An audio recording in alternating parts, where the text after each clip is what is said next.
न्याय दिलाने के लिए, क्योंकि अभी तक ये जानकारी नहीं हुई कि पहली हत्या प्रेम यादव की कैसे हुई और क्या सरकार छिपाना चाहती है।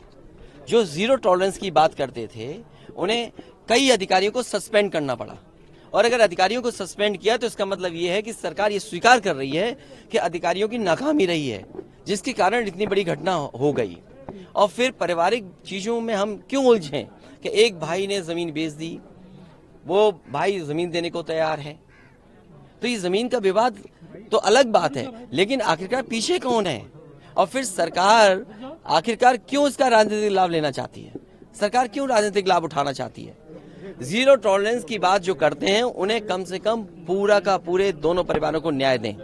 सर ये एक परिवार से मिलने के ये लिए बुलडोजर वहाँ पे मिला नहीं परिवार आपको, तो इसके पीछे क्या आप मानते हैं? देखिए, मैं तो परिवार से मिलने आया, घटनास्थल गया, उस गांव में भी गया जहां घटना हुई और श्रद्धांजलि भी दी जो परिवारों की जान गई है, और इस परिवार से मिला। हमारे अंदर समाजवादियों के जितने साथी हैं वो सब चाहते थे कि दोनों परिवारों से मिलें। अगर वो परिवार नहीं मिलना चाहता, इसके लिए मैं क्या कर सकता हूं। अगर वो परिवार नहीं मिलना चाहता है तो हम नहीं मिले। अब मुझसे ये पूछोगे कि मुख्यमंत्री हैं, डिप्टी सीएम हैं, विधायक हैं, मंत्री हैं, वो हम पे आरोप लगा रहे हैं, इस प्रेम यादव को माफिया कह रहे हैं, जमीन के गुंडा अपराधी कह रहे हैं, बुलडोजर की धमकी दे रहे हैं। अरे बताओ, एक भी केस उसके पास हुआ उसके ऊपर? कोई प्रधान बनता है, जिला पंचायत सदस्य बनता है, समाज में अच्छा काम करता है, समाजवादी, बस उसका दोष इतना है कि समाजवादी पार्टी के पक्ष में और समाजवादी नीतियों का प्रचार कर रहा था। बुलडोजर संस्कृति नहीं हो सकती है लोकतंत्र में। और जो लोग बुलडोजर, अरे बुलडोजर क्या कार्रवाई करेगा, तुम और भड़काना चाहते हो, अरे ले जाओ ना, तुम मुख्यमंत्री से ले आओ ना बुलडोजर, तुम ले आओ पत्रकार भाई, तुम्हारा मन कर रहा हो। सर यहाँ भी नोटिस चिपका दिया गया। अरे नोटिस तो ये क्या, अधिकारी क्या है, सरकार के सारे पे काम करे। इसीलिए मैंने कहा शासन प्रशासन के लिए और न्याय के लिए देवरिया कांड एक चुनौती है। और अगर डीएम ये स्वीकार कर रहे हैं कि एक घटना के बाद दूसरी घटना रिटेलिएशन है, और तीसरी बात सरकार ये स्वीकार कर रही है कि उनके छोटे अधिकारियों से गलती हुई है, जिसकी वजह से कितने अधिकारी सस्पेंड हुए, 20 हुए कि नहीं हुए, तो फिर अरे पत्रकार साथियों, पत्रकारिता करो, क्यों बुलडोजर लिए घूमते हो। कि आप लोगों ने लगातार घटना के बारे में समय समय पर जानकारियां दी। देवरिया कांड शासन प्रशासन और न्याय के लिहाज से बहुत ही महत्वपूर्ण है, और जिस तरह की घटना हुई है हम सभी लोग उस मिलकर के उस घटना का निंदा करते हैं।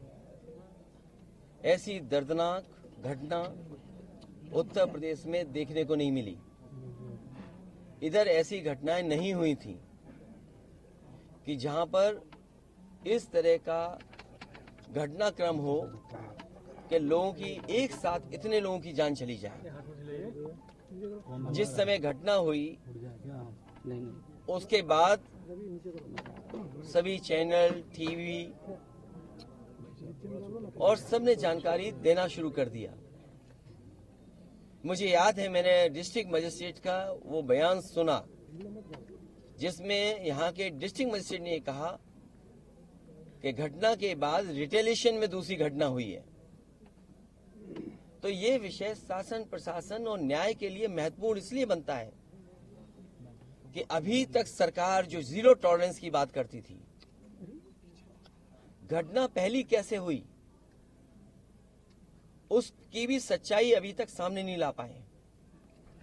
प्रेम यादव का मरना, उन्हें घर बुलाना, उसके बाद किसी धारदार हथियार से जान ले लेना, उसके बाद आसपास के क्षेत्र पे ये सूचना मिल जाना कि उनकी जान चली गई, लोग गए, और उसके बाद ये घटना हुई।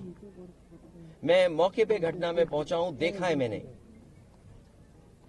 उस परिवार के रहने का, और उस परिवार में जो घर बना वो मैं देख करके आया हूं। वो घर और ये घर जहां प्रेम यादव थे दूर था।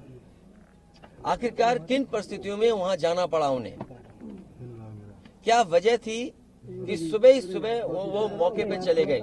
अगर किसी की नीयत मंशा ये थी कि उसे हमला करना है, या उसकी नीयत और मंशा ये होती कि उस पर हमला होगा, तो वो तैयारी से जाता, किसी भरोसे के साथ, और अपनी मोटरसाइकिल से यहाँ से वहां प्रेम यादव पहुंचे। उसके बाद उनकी जान ले ली गई।